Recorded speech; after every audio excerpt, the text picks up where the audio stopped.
Today we're going to show you how to change the thrust washer on your dryer. It's a pretty easy job, don't need too many tools. Putty knife, 5/16 nut driver, and a pair of E-ring pliers.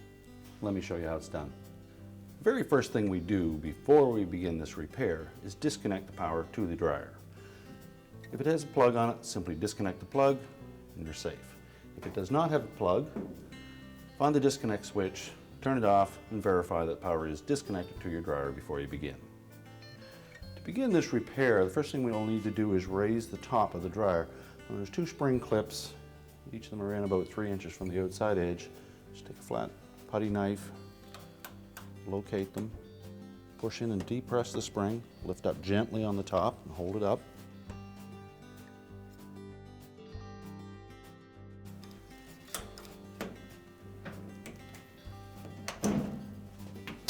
Now we'll need something to support the top when we lift it up, either lean it against the wall or have somebody hold it, support it in some manner.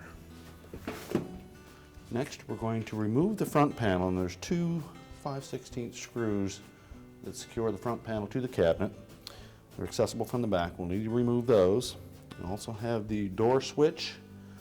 We'll need to remove the wires on that.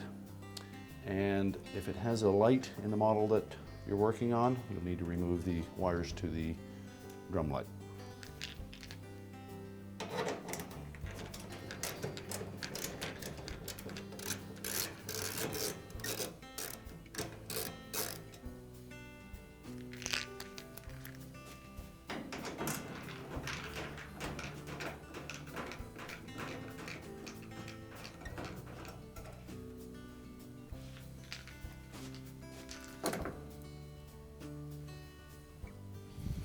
Take note of the location of the wires before you remove them. Either take a picture of it or write it down.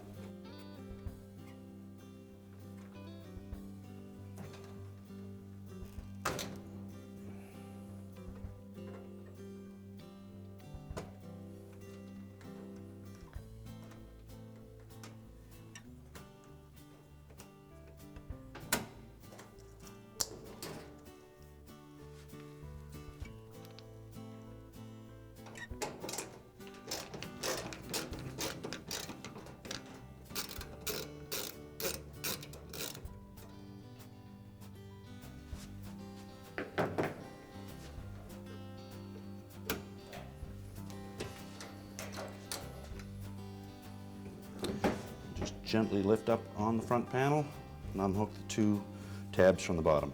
Set that aside. Next, we'll remove the front bulkhead.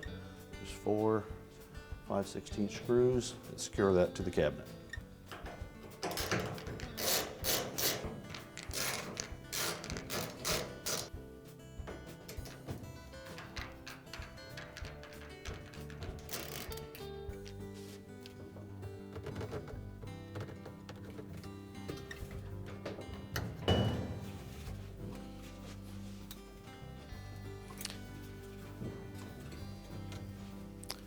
Pull the drum back from the bulkhead, lift up gently on it, pull forward.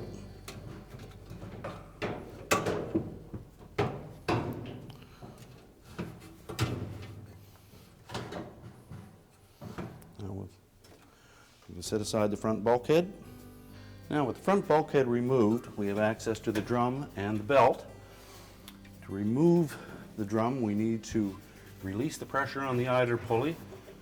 Just locate it just right of center, push it towards the right hand side, roll the belt off of the idler pulley, and now we can lift the drum upwards and forward, and lift the belt off of the drum and set the drum aside. Now that we have the drum removed, we have access to the rear drum roller, shaft, and the thrust washer. First we'll need to remove the E-ring that secures those in place. Get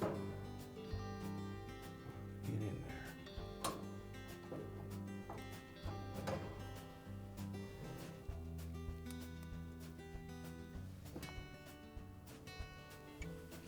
Remove the defective thrust washer.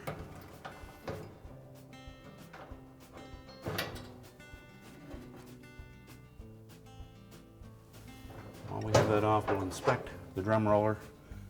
Make sure the hub is in good shape, that there's lubrication on the drum roller shaft. If not, a few drops of turbine oil on that.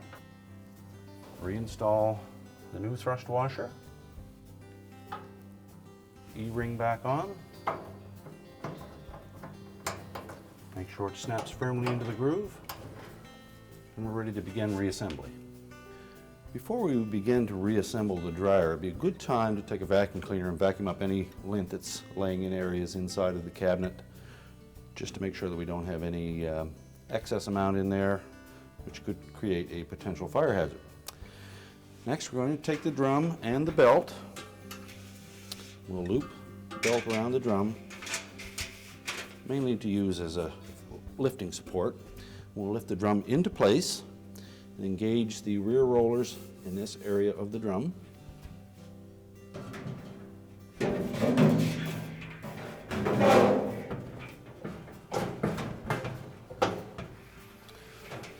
Now we're ready to reinstall the belt.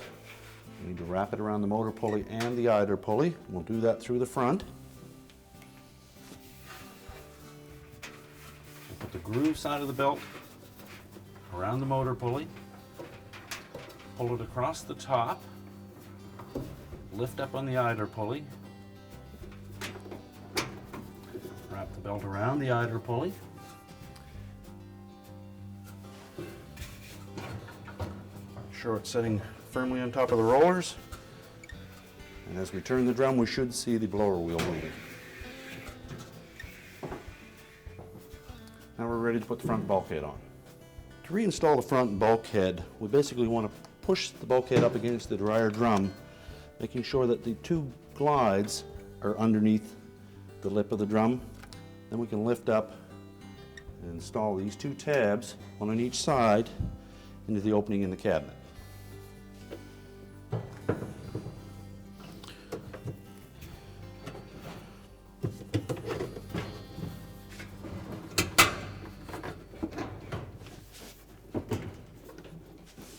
Now, at the same time, we want to make sure that we engage the blower outlet correctly.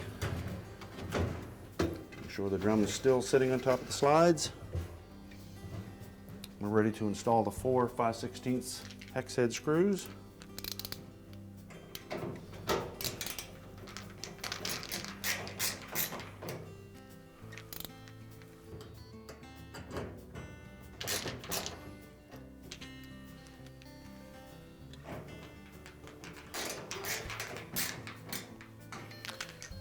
Reinstall the wires for the light.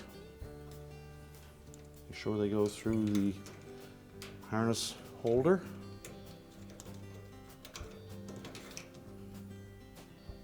And they're two different size terminals, so it's pretty hard to mix these two up. Make sure they fit snugly, and if they don't, just give them a little crimp with a pair of needle nose pliers.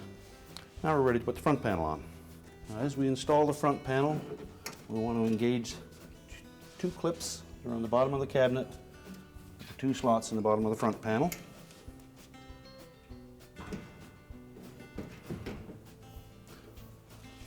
Tilt the front into place.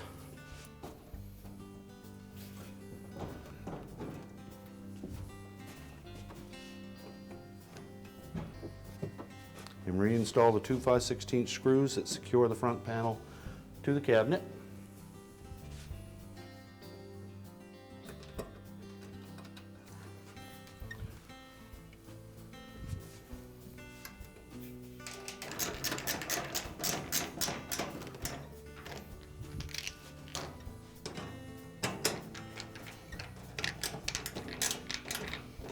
Next, we'll reinstall the wires to the door switch.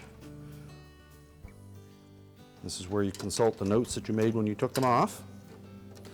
Make sure they're in the proper locations.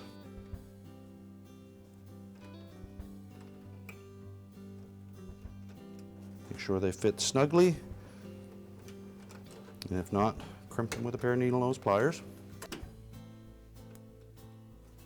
Now we're ready to put the top down. We have to engage the two alignment tabs, one on each side, with two holes in the bottom of the top.